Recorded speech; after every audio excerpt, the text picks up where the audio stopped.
성수대교부터 한강대교 사이로 정체 남아 있습니다. KBS 교통정보센터였습니다.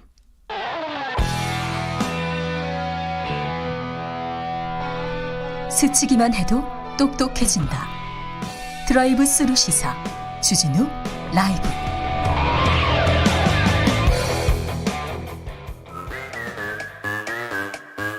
모두 정숙해 주십시오. 재판 5분 전입니다. 재판부 입장하고 변호사들 들어왔습니다. 그럼 사건 번호 0331 오늘의 재판 시작하겠습니다. 양지열 변호사 출석했습니까? 네, 양지열입니다. 박지훈 변호사 출석했나요? 네, 박지훈입니다. 서울 부산 재보궐선거입니다. 근데 조국 전 장관 딸이 다시 또 선거판에서 언급이 돼요. 박형준 국민의힘 부산시장 후보 딸의 홍익대 입시비리 사건 나오자 여당은 홍익대로 출동했고요. 야당은 부산대로 달려갔어요. 어찌 보셨어요? 최근에 부산대에서 이제 유인혜 교육부 장관이 이 재판이 진행 중이지만 법적으로 재판을 하는 것과 또 부산대에서 자체 조사를 해서 입학 여부를 취소할지 소급해서 취소할지 이런 것들은 자율적으로 결정할 수 있는 문제다라고 했지 않습니까? 네. 제가 봤을 때는 그거는 일정 부분은 어떤 정치적인 시도도 들어가 있다. 그러니까 무슨 얘기냐면 부산대 측에서 형사재판 끝날 때까지 이걸 우리가 어떻게 할 수 있는 게 아니다라고 하니까 자꾸 그걸 가지고 빌미를 감아가지고 계속 정유라 때는 왜 그러면 알아서 이화여대 했냐. 순서가 거꾸로였거든요. 이화여대는 정유라의 문제에 대해서 이화여대에서 먼저 찾아가지고 이거 우리가 보기에 분명히 잘못한 부분이 있다라고 해서 학교에서 자체적으로 처분을 하고 더 나아가서 검찰에서도 형사적으로도 문제될 부분이 있습니다라고 얘기를 한 거고. 그렇죠. 지금은 그게 아니라 오히려 선제적으로 검찰이 굉장히 크게 문제를 이렇게 들여다보고 재판을 넘긴 거고 또 그 와중에서 다투지고 있는 부분들이 형사재판이 아니고서는 확정짓기 어려운 부분이 있어요. 대표적으로 표창장이 위조인지 아닌지를 부산대가 어떻게 판단하겠어요? 가지고 있지도 않은데. 그리고 왜 표창장과 그리고 다른 혐의가 입학에 어느 정도 영향을 미쳤는지는 또 다른 사건 아닙니까? 그렇죠. 그게 문제인 거예요. 사실은 이게 만약에 아직 유죄가 되지 않았기 때문에 확정이 되지 않았기 때문에 1심에서만 그것도 다투어져야 되고 만약에 행정소송으로 만약 간다고 가정해 봅시다. 입학이 취소돼가지고 그럼 또 다르게 이게 어느 정도 영향이 미치고 그까지 확인이 돼야 될 부분이거든요. 이건 또 다른 재판이죠. 또 다른 재판이 될 수 있다는 거예요. 조국 장관 딸 입장에서 봤을 땐 말이에요. 그러니까 사실은 앞으로 겪어야 될 절차들이 꽤 많은데 너무 빨리 뭔가 입학을 취소하라라고 지금부터 얘기하는 거는 조금 빠른 어떤 판단이 아닌가 저는 그렇게 좀 생각이 듭니다. 박 변호사가 지적한 것처럼 그런 거예요. 시험을 칠 때 대학에 들어갈 때 예를 들어서 지금 체험 활동 같은 거 인턴이니 스펙이니 이런 것들만 가지고 대학을 뽑는 건 절대 아니잖아요. 그렇죠. 그러니까 대학 입학에서는 그런 실제 입학에 필요한 것들에 영향을 끼치는 자를 구체적으로 따져봐야 될 필요가 있는 거고 검찰이 보고 있는 건 논리는 뭐냐면 그런 거는 그런 것대로 두고 보더라도 설령 입학하는 데 있어서 성적이 어느 정도 능력이 있다고 치더라도 법적으로 또 잘못된 부분이 있다면 별개로 재단하겠다 이거잖아요. 그러니까 약간은 분리되어 있거든요. 그런데 말씀드린 것처럼 자꾸 선거 때도 아무 상관없이 갑자기 불러내니까 이런 부분들을 좀 막고자 한 거겠죠. 어제 TV토론에서 오세훈 후보가 코이카 특혜 논란이 불거지면서 또 야당에서 조국 전 장관의 딸을 소환하더라고요. 그러니까 사실은 이 재판하기 이전에 한 2년 전부터 1년이 넘었나요? 아마 야당이나 또 언론 측, 보수 언론 쪽에서는 조국 장관이 포인트가 됐었고 또 입시 비리까지만 연결이 됐기 때문에 같은 맥락으로 지금 보는 것 같습니다. 또 예컨대 후보자들 딸이 문제가 되면 가장 이제 지금 박영선 후보 자식이나 김영춘 후보 자식이 문제가 될 게 없으니까 정권을 상징하는 조국 장관 딸의 얘기를 계속 함으로써 어쩌면 물타기 아니면 또 다른 얘기를 좀 하려고 하는 게 아닌가 그렇게 분석이 되고 있습니다. 아무튼 출마한 것도 아닌데 그리고 또 이 문제가 다시 또 불거지는 걸 보면 좀 여러 생각이 듭니다. 자, 조국 전 장관의 부인 정경심 동양대 교수의 재판은 어디까지 왔습니까? 자, 2차 항소심의 2차 공판 준비 기일입니다. 공판 준비 기일도 마찬가지로 쟁점을 정리하는 상황이고 항소심이 가장 중요한 거는 증인들 신청 같은 걸 받는 건데 증인 신청이 제일 중요하죠. 지금 한 20여 명 정도의 증인 신청을 했는데 정경심 교수 측이 신청한 증인들이 많이 기각이 되고요. 한 명 정도만 인용이 됐어요. 이 코링크피 사장이죠. 이 사람만 대표만 인용이 되고 나머지는 기각이 되는데 재판부에서 지금 재판을 빨리 하려고 하는 의지가 있습니까? 아마 재판부에서는 이렇게 설명을 하고 있습니다. 증인 신청을 하면서 왜 필요한지 변호인 측의 설명이 좀 부족했고 검찰에서는 오히려 필요 없다라는 이유가 납득하기 좋다. 그래서 기각을 했다. 근데 사실은 아마 1심에 나왔던 증인들도 있을 겁니다. 네. 그래서 중복해서 부르는 경우는 뭐 드물기도 하고요. 근데 이제 이 정경심 교수 측은 재판하는 진행 중에 필요하다면 다시 증인 신청을 하겠다고 하기 때문에 재판부에서는 일단은 쟁점 정리할 때 이렇게 얘기하지만 재판하는 과정에서는 추가로 증인이 채택될 가능성도 네, 있다고 봅니다. 지금 우리 형사재판 구조에서 같은 사건을 두 번 들여다보는 거잖아요. 그렇죠. 이제 그런 부분들이 비효율적인 부분이 있다라고 보기 때문에 1심 재판에서 충분히 판단이 된 증거, 여기서 증거는 사람이 나와서 증인으로 진술한 것도 인적 증거이기 때문에 증거입니다. 그렇죠. 그 얘기를 재판부에서 봤었을 때는 예를 들어서 제가 박지원이라는 사람을 불러서 증인으로 신문을 했는데 1심에서 할 얘기 충분히 다 했다. 뭐 검찰도 그렇고 이 피고인 측도 그렇고 그렇다라고 본다면 우리가 두 번 들어볼 필요 없다라고 판단을 하는 거고 그렇기 때문에 원칙적으로는 새로운 증거가 아니면 항소심에서 보질 않아요. 요즘은. 그렇긴 하죠. 잘 안 불러요. 그런데 이제 박 변호사 얘기한 것처럼 재판이 워낙 다루고 있는 혐의들도 많고 어떤 사회적 관심도 높기 때문에 진행되는 과정에서 생각지 못했던 쟁점이 나올 수 있거든요. 네. 그러니까 새로운 쟁점이 나오게 되면 그 쟁점에 대해서는 또 들어가야 될 필요가 생기는 거예요. 그래서 이걸로 끝난 건 아니다. 이제 재판이 이제 시작이에요. 시작됐습니다. 시작이다. 시작됐는데 뭐 그렇게 오래 걸리지는 않을 거예요. 항소심이. 아니요. 저는 뭐 걸릴 수도 있다라고 봐요. 6개월 정도, 6개월 안에는 끝나겠죠. 그렇죠. 네, 그게 이제 그전에 오래 끝나죠. 걸린다는 의미가처럼 다른. 네. 이명박 전 대통령이나 그런 양승태 경우는 생기지 않을 그런 것 같아요. 경우처럼. 원래 항소심은 그렇게 안 끌어요. 그리고 이제 뭐 몇몇 증인들 중에 1심에서 조금 달리 판단했던 증인들은 채택될 가능성이 있습니다. 재판부 봤을 때는 그렇죠. 조금 이상하게 뭐 예컨대 세미나 뭐 참석이라든지 1심 재판부에서 조금 판단을 달리했던 부분은 아마 김칠준 변호사 입장에서는 신청을 할 거고요. 네. 사실 신청 시점을 잘 적어내면 채택하지 않을 수는 없는 거거든요. 그런 부분들을 우리 지켜봐야 될 것 같습니다. 다음 재판으로 넘어가겠습니다. 이재용 삼성전자 부회장 프로포폴 불법 투약 혐의에 대해서 검찰 수사심의원에서는 수사 중단 권고했습니다. 요거 어떻게 되고 있습니까? 야, 이건 참 놀랍습니다. 제가 계속 얘기를 했지만 프로포폴 관련해서는 마약류 관리법 위반이에요. 네. 간단해요. 프로폴 투여 사실을 확인하고요. 처방이 있었냐 없었냐 확인하면 두 가지만 입증하면 기소할 수 있고 네. 범죄가 성립합니다. 다른 사람들 다 기소했어요. 참 어떻게 지금 안 돼서 이게 수사 심의까지 갔는데 더 놀라운 거는 수사를 중지하라고 권고한 게 7대7이 됐어요. 원래 15명인데 위원장은 빠진다고 가정했을 때 네. 위원장은 양창수 교수입니다. 예. 약간 잘 알겠죠. 뭐 삼성하고 좀 관계성이 있는 양창수 교수님이신데 위원장이 빠지고 7대7이 됐고 재판으로 가자는 또 8대6이에요. 오히려 바뀌었어. 반대입니까? 네. 수사가 수사가 8대6. 예, 수사 8대6이고 재판에 기소. 넘길지가 7대7입니다. 기소 여부. 야, 이게 뭐라고 이렇게 그렇게 복잡한지.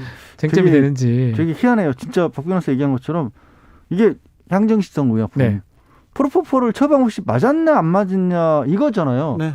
뭐 법리를 다툴 것도 아니고 이게 왜 이게 아니, 근데 수사를 이런 수사는 왜 이렇게 오래 걸리는 거예요? 아니 그것도 신기해요. 2019년부터 사건이 됐던 건데 네. 그 사이에 몸에 설령이 있었어도 다 날아가고 없겠어요. 물론 이제 이건 그냥 하는 말입니다. 증거는 다 이제 파악을 해놨고 이재용 부회장 측에서는 프로포폴 투약 사실 자체는 인정을 하고 대신 이제 치료 목적이었다고 이야기하고 있지만 어쨌든 보면 이상하잖아요. 이상하죠. 그리고 더 황당한 거는 수사심의위원회에 이재용 부회장 말고 그래도 꽤 대한민국의 큰 기업의 사세도 신청을 했었어요. 네. 프로포폴 관련해서 기각됐습니다. 안 됐어요. 네. 이게 지금 삼성을 어떻게 보시고? 죄송합니다. 네. 예, 하여튼 비교가 안 되나 봐요. 네. 그래서 프로포폴 이런 단순한 사건을 수사심의에 가져간 것도 희한하지만 그걸 또 위원들이 수사 그만하자 재판에 넘겨야 되느냐 마느냐도 반반으로 나뉘어졌다는 것도 그것도 되게 희한해요. 그건 신기하죠. 이게 뭐 이렇게 정말 쟁점이 될 만한지는 모르겠는데 또 그 관련된 그 투약을 했을 것으로 보이는 간호조무사는 다른 그 사람 투약했다가 일단 처벌 받았습니다. 네.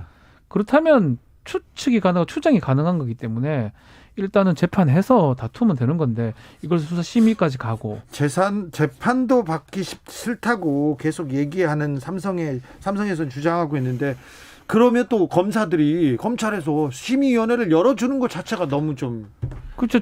저도 예전에 많이 수사 심의가 이렇게 많이 활발한지는 저는 최근에 알았습니다. 삼성이 하는 걸 보고. 네. 그래서 뭐 저희 의뢰인 중에 변호사님 이런 거는 왜 하지를 못합니까? 막 물어보는 게 우리는 안 돼요. 일반인들은 네. 해봤자 괘씸죄만 적용됩니다. 그렇죠. 이재용 부회장 아니면 한동훈 검사 정도 돼야 됩니다. 그러니까 그렇죠. 그게 묻기는 묻는데 이거 있긴 있는데 제가 몰라서 못하는 건 아니고 네. 잘 안 되니까 못하는 거라고 설명했던 기억이 나는데 하여튼 어쨌든 간에 삼성 특히 이재용 부회장 관련돼서는 2번의 작동을 했습니다. 네. 그리고 결과도 이재용 부회장한테 나쁘지 않게 나왔고요. 네. 근데 박 변호사가 얘기한 부분이 원래 검찰이 내세우는 취지하고는 정반대인 거예요. 그러니까 수사심의위원회가 왜 만들어졌냐라고 하면 검찰이 너무 기소권을 가지고 독점하고 있으니까 권력 남용을 막기 위해서 그거를 견제하기 위해서 힘이 없는 사람들을 위해서 만들어놓은 제도거든요. 처음에는 애초에는. 네. 근데 박 변호사가 지금 거꾸로 말을 했네요. 그게 맞는 거예요, 박 변호사? 잘 안 되네요, 현실적으로는. 삼성의 준법감시위원회에서 맹활약했던 봉욱 전 검사께서 네. 대법관 후보로 또 마지막까지 또 이름을 올리셨더라고요. 가능성도 있다고 봐야 됩니다. 참. 어쩌합니까 그거는 뭐 검찰 쪽 몫이 거의 항상 말고도 있었기 때문에. 법관들 중에 뭐 유명하신 분들이 많이 있어요. 자, 다음 재판으로 넘어가겠습니다. 공수처 1호 사건으로 김학의 전 법무부 차관 사건이 될 가능성이 있습니까? 아니 가능성이야 늘 열려 있는데, 그러니까 공수처에서 답변 나온 거 가지고 뭐 김진호 공수처장이 아니 뭐 검토는 할 수 있다, 가능성은 있다라는 얘기만 하면 이게 1호 사건이 될 것처럼 자꾸 언론에서 다루는데요. 네. 이 김진호 공수처장의 얘기는 늘 지금까지 같았습니다. 기본적으로 서류 자체를 본 적이 없다. 네. 근데 어떤 사건이 됐든지 간에 원칙적인 관할을 지금 공수처에 가지고 있는 건 맞지 않습니까? 현재 검사와 관련된 부분이면 그래서 검토해 보겠다라는 정도인 거예요. 다만 이제 시기가 맞물린 시기가 지금 이미 공수처 검사에 대해서는 대통령에게 임명제청을 할 만한 상황이고 부장검사들 면담도 본 상황이니까 시기적으로는 그러면 이제 마침 딱 맞아 떨어지는 게 아니냐라는 얘기 정도는 할 수가 있는 거죠. 네. 참 이 김학의 사건을 아직까지 이걸 하고 그러니까요. 있는 게 참 저는 진짜 이 얘기를 하면서도 그럼 보내주라는 말입니까? 어쩌란 말입니까? 자꾸 절차적 정의라 얘기하는데 그 검찰이 이제껏 절차적 정의 지키지 못했던 거는 왜 딱 빼놓고 이 김학의 안에서만 그거만 이렇게 하는 거는 사실 제가 이 얘기를 하면서 답답합니다, 사실은. 네. 거기다가 이번에 이제 국민권익위원회에서 수사를 해보라고 의뢰를 한 대상자들은 박상기 전 법무부 장관, 김호수 전 법무부 차관, 차규근 법무부 출입국 정책본부 장인 거예요. 네. 법무부 장관은 이 구체적인 수사도 수사지만 국민적 감정이라는 것도 정무적으로 판단을 해야 되는 위치인 거죠. 네. 그리고 그때 당시에 지금 문제가 된 내용을 보면 법무부 장관이 구체적으로 법무부 장관이 할 수 있는 것들을 왜 안 하고 굳이 긴급 출국 금지라는 형식을 취했느냐를 가지고 논란을 하고 있는데 그 와중에 또 여전히 법무부 장관도 뭔가 압력을 행사했다는 그런 주장을 하는 거예요.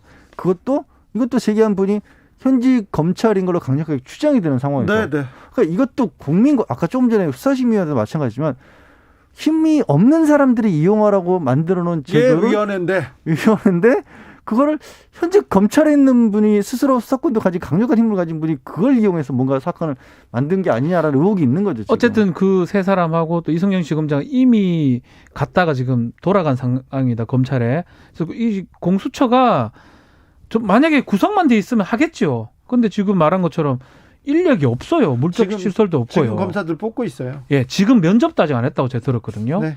언제 뽑겠습니까? 또 안 되는 이유 중에 하나가 야당 추천위원이나 이런 분들이 적극 협조가 안 된다는 얘기도 있고요. 예. 어쨌든 간에 그런 상황에서 물적 시설이 인적 시설이 안 되기 때문에 지금 돌려본 상황인데 이번에 권익위에서 온 거는 법을 좀 따져봐야 될 것 같아요. 네. 권익위에서 왔던 거는 60일 이내에 수사를 종결해야 되고요. 제2첩도 가능하긴 합니다. 뭐 검찰의 다른 곳으로. 다만 권익위하고 협의를 또 해야 돼요. 또 2첩하게 되면 또 이게 또 언론에 논란이 될 것 같긴 한데 네. 물적인 이게 뭐가 안 되는 해서 돌리는 건데. 아이고 근데 김학의 사건은 정말 진짜 역사에 남을 사건이에요. 이걸 가지고도 이런 얘기를 하고 있습니다. 한번 우리 국민들 손들어 보라 할 것 같아요. 보내야 됩니까? 안 보내야 됩니까? 그때. 근데 끊임없이 이렇게 얘기를 하고 뭔가 문제를 만들면 참 안타깝게도 사람이 기억력으로 하는 부분이 자꾸 옛날 거 잊어먹고 계속 새로운 것만 그러면 안 얘기하니까 되지. 큰 문제네. 그럼 이렇게 큰일 나는 생각하죠. 거죠. 그리고 주목받는 사람이 뭔가 잘못됐은 것처럼 느껴지거든요. 그렇죠. 이성윤 지검장이나 뭐 지금 나오는 법무부 장관이나 네. 그렇게 보여지는 게 문제라는 겁니다. 이 사건을 보면 검찰 개혁이 왜 필요한지 명확하게 보여줍니다. 김학의 사건이 처음에 수사가 안 되고 또 안 되고 또 안 되려고 하는데 열심히 하다가 어찌고 저찌고. 자, 넘어가겠습니다. 다음 재판으로 넘어가겠습니다. 박범계 장관이 지시한 한명숙 전 총리 모해 위중교사 의혹 사건 합동 감찰이 시작됐습니다. 여기에 보안각서를 썼다고 얘기도 나오는데요. 조선일보에서 이런 보도가 나왔습니다. 박은정, 이문정 두 검사가 참여해서 논란이 되고 있다 이렇게 얘기했는데 두 분 어떻게 보셨어요? 양은정이라고 표현했더라고요. 양은정이라고 했습니다. 쌍은정이라고 하기도 하고요. 네. 공교롭게 이름이 같습니다. 네. 근데 박은정 검사 같은 경우는 이 첫 번째 회의 때 불참한 걸로 알려져 있어요. 아, 논란이 되니까 좀 아마 부담이 됐을 가능성이 있고요. 회의에. 네, 이문정 검사는 연구관은 참석을 한 걸로 지금 보이는데 네. 이거 좀 이문정 검사가 친정부다. 근데 이거 상황에서 가장 많이 하는 사람이 이문정 검사 아닙니까? 그걸 빼고 이게 감찰이 가능한지. 그리고 근데 박은정 검사는 감찰 담당관이잖아요. 그 위 사람이었죠. 네. 네. 결제 라인으로 보면 될 사람인데 네. 또 그 사람도 있어야 되는데 지금 빠진 상황이고. 근데 논리는 이거예요. SNS에 뭔가 유출해가지고 문제가 되는 사람을 감찰로 쓰면 되느냐라는 게 지금 언론이나 이게 비판하는 논조인데 그거는 그거대로 문제 삼으면 되고 네. 그거 말고 수사 관행에서 이문정 검사가 조사했고 확인했던 부분들은 이문정 검사가 해야 되지 않습니까? 누가 합니까 그거를? 그러니까 SNS 올렸다는 부분도 그게 왜 문제라고 얘기를 하고 있냐면 그걸 올렸기 때문에 그 공무상 비밀 유출 혐의로 시민단체에서 고발을 한 그렇죠. 거예요. 아유, 시민단체에서는 고발을 여러 건 할 수 자주 있죠. 하는 것이죠, 근데 또. 그 시민단체에서 고발을 했으니까 배당을 한 거죠. 뭐 형식적으로는 아마 실질적으로 됐든지 간에. 그러면 그 이유로 그 자리에서 배제시킨다?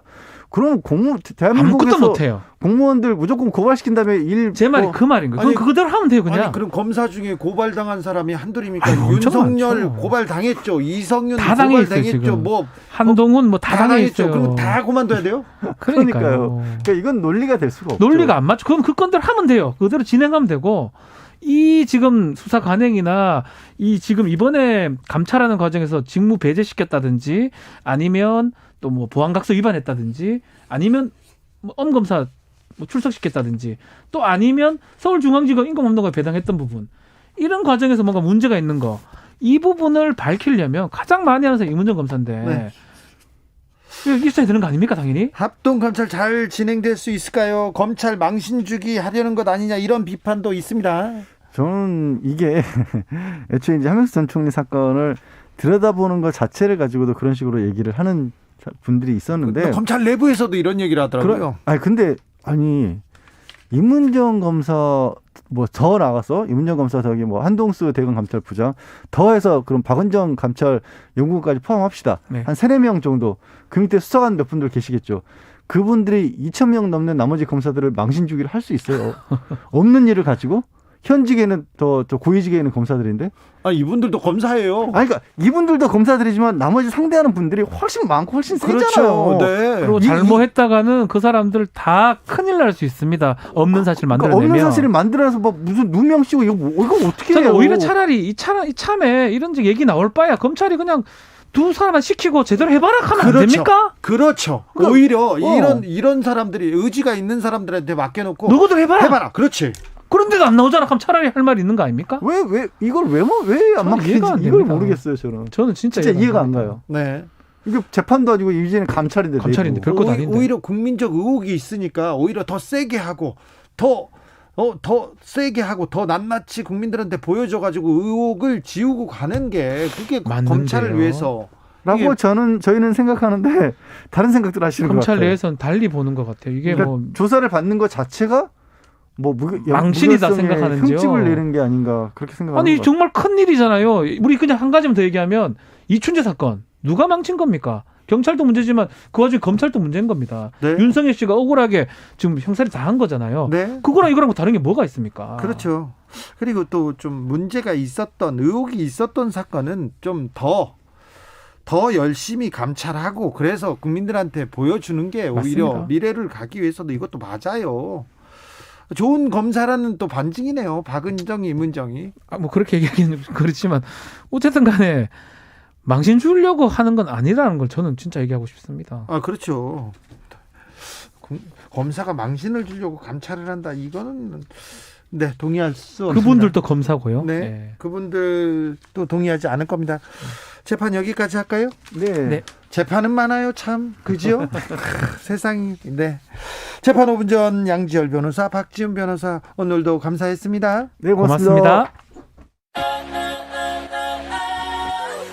오늘도 수고하고 지친 자들이여 여기로